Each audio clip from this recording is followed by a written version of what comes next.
Hi, this is Chris from RoboSprout, and today we're going to talk about this mill I'm going to convert here that's in my outer shop. It's a little router table mill. It has two anti-backlash lead screws in it. It's got some pretty beefy motors here.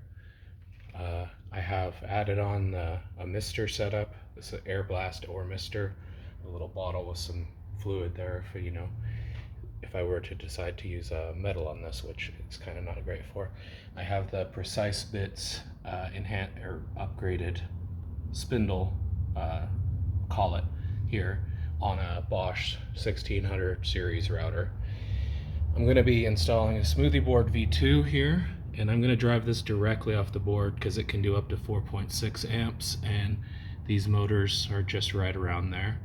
I'm going to be adding on the air blast unit, the on-off for the Bosch spindle through a solid-state relay, as well as having these joystick control, which will be like a dead man switch. You have to hold this button to make it work. This will be pause, this will be abort. This is just, I'm planning on using this for the Z. All of this is in the plans. I haven't tested it all yet, but it's in the whole plan for the conversion. I'm going to be using a SmoothPi setup, which is a Raspberry Pi and touchscreen running SmoothPi and 24-volt power supply right now. Smoothie can go up to 32, I believe, on these boards, but I'm this is the only power supply I'm sitting here right now.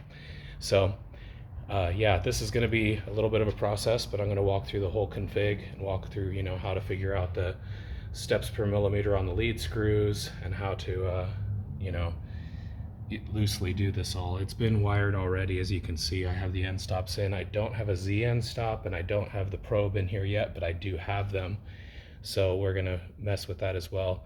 So like I said, all this will be integrated so that it can be switched on and off with G-code, the air blast. I might even add in the dust extractor, which I have here, into the system as well to be able to turn on when I, decide to start milling. Since I do have a dust shoe 3D printed thing here that I'm debating using, I might modify that as well. So all of this is going to be going on. It's going to be kind of a long process, maybe over the weekend, hopefully, if I do it quickly. If not, it may take quite a bit longer, but this is a start out of what I'm attempting. So more to come.